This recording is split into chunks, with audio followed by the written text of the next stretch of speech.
రెండు రకాలుగా ఆలోచించవచ్చు. ఎనీథింగ్ యా నెక్స్ట్ ఇంకొకటి ఏంటంటే మనకు పార్టీ పరంగా వాళ్ళు చర్చలు జరిపారని అంటున్నారు. దాంతో పాటుగా సంతోష్ రావు గురించి తను మాట్లాడింది. ఎక్కడ రామన్న గురించి తను ఎలాంటి వర్డ్ వాడలేదు. అంతకుముందు తన దెయ్యాలని చెప్పిన వర్డ్ ని ఇప్పుడు ఆ దెయ్యాలు ఎవరు ఇద్దరన్న పేర్లు అయితే అనౌన్స్ చేసింది. అండ్ సంతోష్ రావుకి బాగా అంటే పొలిటికల్ గా అంటే రాజకీయంగా చేసే సేవ కంటే కూడా కేసీఆర్ కి చేసే సేవ ఇక్కడ స్పష్టంగా చెప్పడం జరిగింది వ్యాఖ్యలకు సంబంధించి. అంటే దాన్ని బట్టే మనకి అక్కడ ఒక క్లారిటీ వస్తుంది. అంటే అక్కడ సంతోష్ రావు అనే ఒక వ్యక్తి వాళ్ళ తండ్రిని కలవడానికి అక్కడ అవకాశం లేకుండా చేశారు అంటే కొన్ని అంటే దాన్ని బట్టి అంటే జనానికి కూడా ఒక థాట్ వచ్చేలాగా ఇప్పుడు సామాన్య ప్రజలు కూడా ఒక పర్సన్ మనకంటే అంటే మన పేరెంట్స్ కంటే మన తల్లిదండ్రులకి మనకంటే వేరే వాళ్ళకి ఎక్కువ అవకాశం ఇస్తున్నారేమో అని అనిపించచ్చు అనుకోవచ్చు అంటారా? ఖచ్చితంగా ఆ భ్రమో లేకపోతే అది నిజమో అది జరిగింది కాబట్టి ఇంత గ్యాప్ వచ్చింది. రెండోది మొత్తం కవిత యొక్క ప్రెస్ కాన్ఫరెన్స్ మీరు గమనించినప్పుడు సంతోష్ రావు అనే ఒక చిన్న క్యారెక్టర్ ఈ రాష్ట్రానికో ఆ పార్టీకో ఏదైనా పెద్ద ప్రమాదం తేగలిగినటువంటి అవకాశం ఉందా అదొకటి ప్రధానమైన ప్రశ్న వేసుకోవాలి.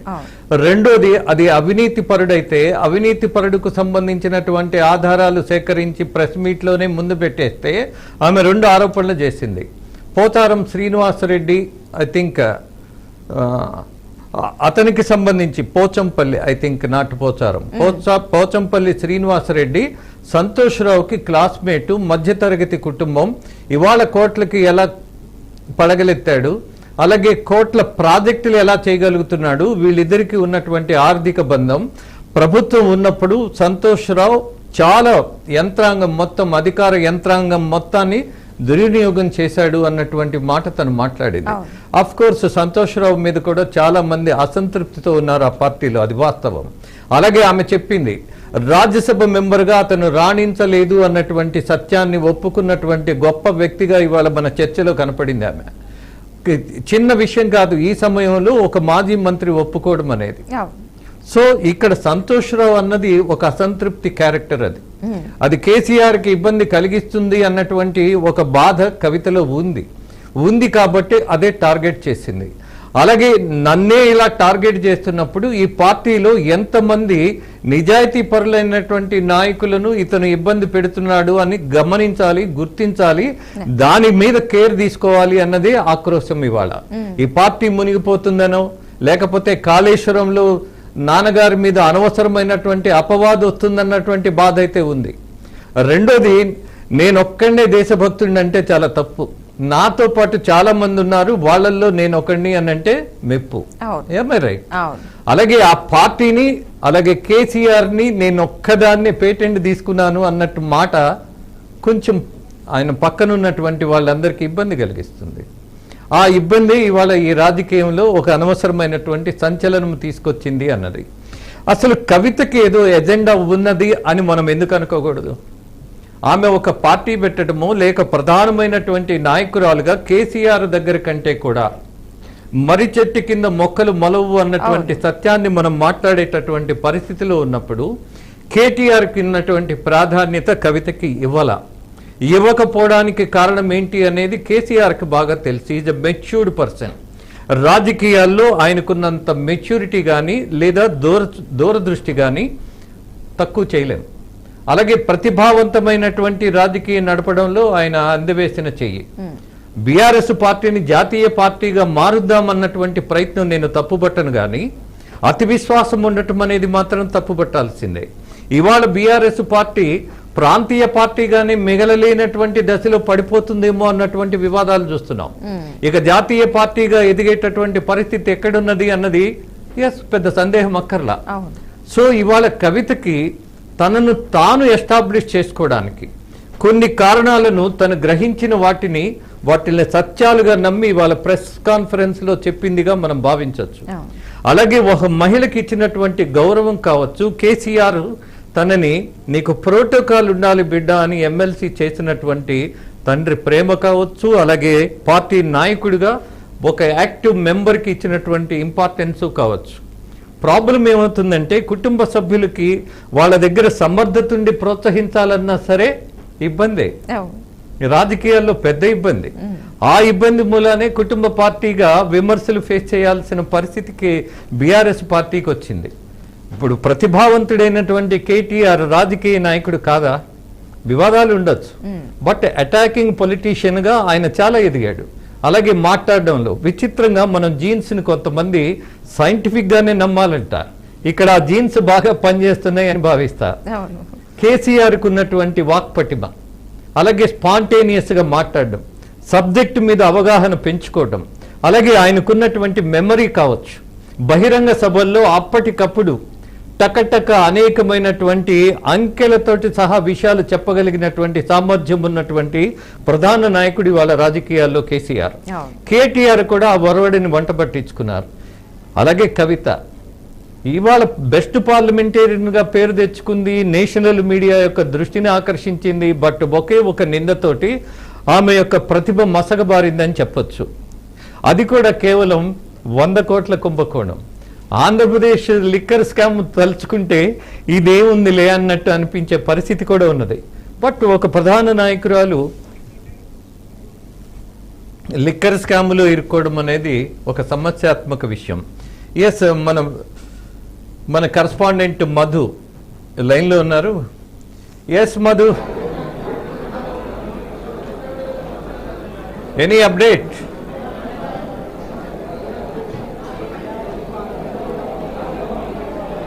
ఎస్ మధు, ప్రెస్ మీట్ తర్వాత అక్కడ స్పందన, ప్రతిస్పందన ఎలా ఉంది?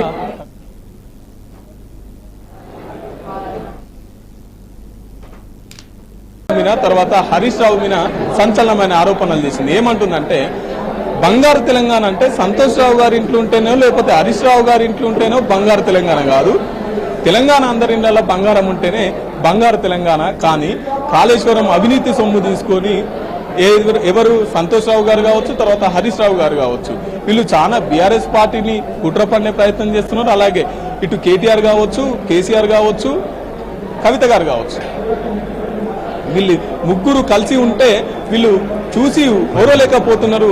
కాబట్టే ఈ రకమైన కుట్రలు చేస్తున్నారు అని చెప్పేసి కవిత గారు ఆరోపిస్తున్నారు. అలాగే ఇంకా కవిత గారి మీద, తర్వాత కవిత గారు కావచ్చు, తర్వాత హరీష్ రావు గారు ఎవరైతే ఎక్కడెక్కడ ఏ విధమైన కుట్రలు పడినారో అవన్నీ ఒక్కొక్కటి చిట్టా నా దగ్గర ఉన్నది. అవన్నీ చిట్టా కూడా నేను ఇప్పే ప్రయత్నం చేస్తా అని చెప్పేసి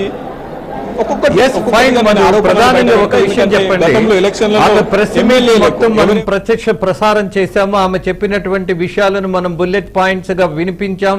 అలాగే అనేకమైనటువంటి చర్చలు కూడా ఇవాళ మాజీ మంత్రి దగ్గర నుంచి కూడా సమాచారం తీసుకున్నాం. బట్ ప్రెస్ మీట్ తర్వాత జాగృతి కార్యకర్తల యొక్క మనోభావాలు ఎలా ఉన్నాయి? ఈమె పార్టీ పెట్టడమా లేకపోతే పెట్టకపోయినా ప్రధానమైనటువంటి నాయకురాలుగా ముందుకు వెళ్ళగలిగే సత్తా ఉన్నటువంటి నాయకురాలుగా భావిస్తున్నారా అక్కడ ఉన్నటువంటి వాళ్ళు?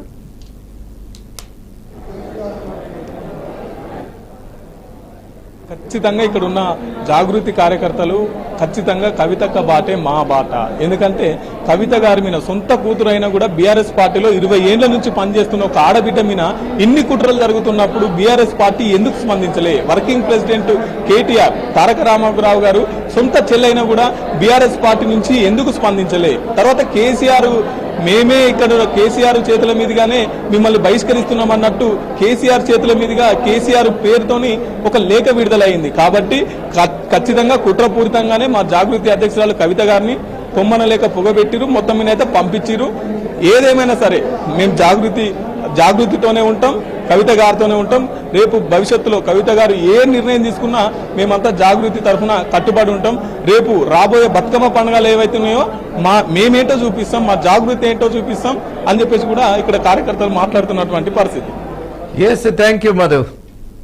ఎస్ పద్మ, మొత్తం మీద మనము ఈ చర్చలో అలాగే మాజీ మంత్రి చెప్పిన విషయాలు, అలాగే కవిత ఆరోపించినటువంటి అనేకమైనటువంటి ప్రధాన అంశాలు ఈ గమనించినప్పుడు ఎండ్ పాయింట్ లో మనకు అనిపిస్తున్నది ఒకటే అంట. ఏదైతే ఒక టార్గెట్ పెట్టుకొని తన సొంత ఎజెండా తోటి ముందుకెళ్ళాలి అనుకున్నటువంటి ఒక ధ్యేయంతో కవిత చాలా స్పష్టంగా ముందుకెళ్తున్నది అన్నది పెద్ద డౌట్ లేదు. ఈ పరిణామాలు బీఆర్ఎస్ పార్టీకి నష్టం కలిగిస్తాయంటే కలిగించవు అన్నది ఎస్ సత్యవతి రాథోడ్ గారి అభిప్రాయం. బట్ మీరేమంటారు? నేను అదే క్వశ్చన్ మిమ్మల్ని అడుగుదాం అనుకున్నాను. ఎగ్జాక్ట్లీ నిజంగానే ఎంత వరకు నష్టం కలిగిస్తాయి? తను ఏంటంటే ఒక్కొక్క వర్డ్ కూడా ఎక్కడ తడబాటు లేకుండా స్పష్టంగా అట్లా చెప్పేటప్పటికి ఎవరికైనా అబద్ధం చెప్పేటప్పుడు తడబాటు వస్తుందేమో కానీ నిజం చెప్పేటప్పుడు రాదు అని అంటారు. కానీ రాజకీయ నాయకులు ఏది చెప్పినా అలానే చెప్తారు. బట్ ఈ వ్యాఖ్యలు ఏమన్నా కాస్త కుదుపుని క్రియేట్ చేసే అవకాశం ఉందా అనిపించింది. అందులో సందేహమే అక్కర్లా. సంతోష్ రావు భారీగా టార్గెట్ అయిపోయాడు. అలాగే హరీష్ రావు మీద తన ఆరోపణలు చేసిన హరీష్ రావు కొండంత ఆయన 6 అడుగుల బుల్లెట్ అని వాళ్ళు చెప్పుకుంటున్నారు. కానీ ఆ పార్టీలో కొండంత ధైర్యాన్ని నమ్మకాన్ని తీసుకొచ్చినటువంటి నాయకుడు. మేబీ ఇవాళ ఆరోపణలు చేసినటువంటి వ్యక్తి కూడా చిన్నదేం కాదు, ప్రధాన నాయకురాలు, దగ్గరగా ఉన్నటువంటి నాయకురాలు. అలాగే చాలా వరకు నా దగ్గర ఆధారాలు ఉన్నాయి, బయట పెడతా తొందరలోనే అని తను చాలా ధీమాగా మాట్లాడారు. ఆధారాలు గనక బయట పెట్టగలిగితే ఎంత స్థాయి నాయకుడైనా దెబ్బతింటాడు. కానీ ఇక్కడ రాజకీయం మొత్తం ఏదో ఒక కుటుంబ కలహాలుగా కనిపిస్తోంది. కానీ అఫ్ కోర్స్ ఒక జగదీష్ రెడ్డి అనే మాజీ మంత్రి గురించి ఒక్కసారి మాట్లాడింది కానీ ఇవాళ అసలు ఆయన పేరెత్తల. కాబట్టి ఇక్కడ ఏదో ఒక ఇంటర్నల్ గా ఉన్నటువంటి ఒక సమస్య పెరిగి పెద్ద చినుకుగా ఉన్నటువంటిది భారీ వర్షంలా మారిందంట. అదే పరిస్థితి ఇవాళ సంతోష్ రావు మీద ఖచ్చితమైనటువంటి చర్యలు ఇవాళ తీసుకోగలిగితే కారణం ఏంటంటే ఆమె చెప్పిన విషయాలు పార్టీలో ఉన్న వాళ్ళు కూడా నమ్ముతున్నారు. అతను ప్రతిభావంతంగా పనిచేయలేకపోతున్నారని ఒప్పుకుంటున్నారు. ఒక్క విషయం మనం చివరిగా గుర్తు చేద్దాం. రాజశేఖర్ రెడ్డి పక్కన సూర్య అని ఒక అనుచరుడు ఉండేవాడు. ఉదయం లేచిన దగ్గర నుంచి రాత్రి నిద్రపోయే వరకు రాజశేఖర్ రెడ్డి గారి మొత్తం చర్యలన్నీ బాధ్యతలన్నీ ఆయనే చూసేవాడు. ముఖ్యమంత్రి అవ్వగానే అతనికి ఒక పదవి ఇచ్చి పక్కనే నిలబెట్టుకున్నారు ఆయన. కారణం ఏంటి? కృతజ్ఞత మాత్రమే. ఆ కృతజ్ఞతకి ఆయన ఇచ్చినటువంటి పదవి ఎప్పుడూ సూరి దాటి ప్రవర్తించేటటువంటి అవకాశం ఇవ్వనటువంటి దశలోనే ఆయన పెట్టాడు రాజశేఖర రెడ్డి గారు. ముఖ్యమంత్రిగా ఉన్నటువంటి వ్యక్తి పక్కన ఆయన నిలబడటం, ఆయన ఆకారం చూసినప్పుడు ఏదో వేరుగా భావించొద్దు ఎవరు. ఇంత నెగిటివ్గా కనపడేటటువంటి రూపాన్ని పక్కన ఎందుకు పెట్టుకుంటాడు ఈయన? నెగిటివ్ ఇన్ ద సెన్స్ సూరికి పెద్దగా ఫ్యాక్షన్ రాజకీయంలో అంత లోతైనటువంటి నిందలు లేవు. కానీ రాజశేఖర రెడ్డి యొక్క రాజసం మనం గమనిస్తున్నప్పుడు ఆయన పంచకట్టు, ఆయన హావభావాలు, ఆయన చక్కగా రిసీవ్ చేసుకున్నటువంటి పరిస్థితి, we feel proud of him. కానీ పక్కన కొంచెం ఈ క్యారెక్టర్ ఎందుకు అన్నటువంటి పరిస్థితి ఉండేది. కానీ ఆయన కృతజ్ఞతగా పక్కన పెట్టుకున్నాడు. అలాగే కేసీఆర్ ఒక కృతజ్ఞతగా రాజ్యసభ మెంబర్ ఇస్తే వచ్చే ప్రమాదం ఏంటో ఇవాళ ఆయన గుర్తించాలంట. మీకు కృతజ్ఞత ఉంటే ఏదో ఒకటి మంచి చేయండి, ఒక ఇండస్ట్రియలిస్ట్గా మార్చండి, వ్యాపారవేత్తగా ప్రోత్సహించండి. బట్ రాజకీయాల్లో గురుతరమైనటువంటి బాధ్యతలు ఇస్తే రాజ్యసభ మెంబరే ఇచ్చేస్తే, మొక్కలు నాటే కార్యక్రమంలో ఆయన అంతవరకే తెలివిగా ప్రవర్తిస్తే పార్టీకే నష్టం. ఇవాళ జవాబుదారీ ఎవరు? ఆ పార్టీ నాయకులు. కవిత మాట్లాడినటువంటి మాటల్లో కొంత సత్యం ఉన్నది అని పార్టీ నాయకులే నమ్ముతున్నటువంటి దశ. అందుకే అంటారు రాజకీయాల్లో ఏదైనా వ్యక్తిగతమైనటువంటి అభిమానం ఉంటే అది పక్కన పెట్టండి, బట్ పాలనలో మాత్రం బాధ్యతగా నిలబడండి. ఇలాంటి వాటిని ప్రోత్సహించకండి. కుటుంబ బంధాలను అక్కడికే ఉంచండి. రాజకీయంగా ఎదగాలి అని అంటే బాధ్యత కలిగిన వాళ్ళకే సపోర్ట్ ఇవ్వండి అన్నది ఇవాళ మనకి చివరిగా ఒక పాఠం. ఎగ్జాక్ట్లీ, మీరు చెప్పింది 100% కరెక్ట్. ప్రతి ఒక్కరిని ఆలోచింపచేసేలా అనిపిస్తుంది ఈ వ్యాఖ్యలు బట్టి చూస్తుంటే. పార్టీలో అంతకాలం అంటే తన స్టార్టింగ్ నుంచి తనతో పాటు ఉన్న వ్యక్తులకే తన మనస్తత్వం ఏంటో కూడా తెలుసు, ఎలా బిహేవ్ చేస్తారంటే తను ఏం మాట్లాడతారు, ఏ సమయంలో ఎలా ఉంటారనే విషయం తెలుసు కూడా. తన నెక్స్ట్ స్టెప్ ఏం తీసుకోబోతున్నారు అంత ఊహించైతే ఉండకుండా అయితే ఉండరు. ఎగ్జాక్ట్లీ.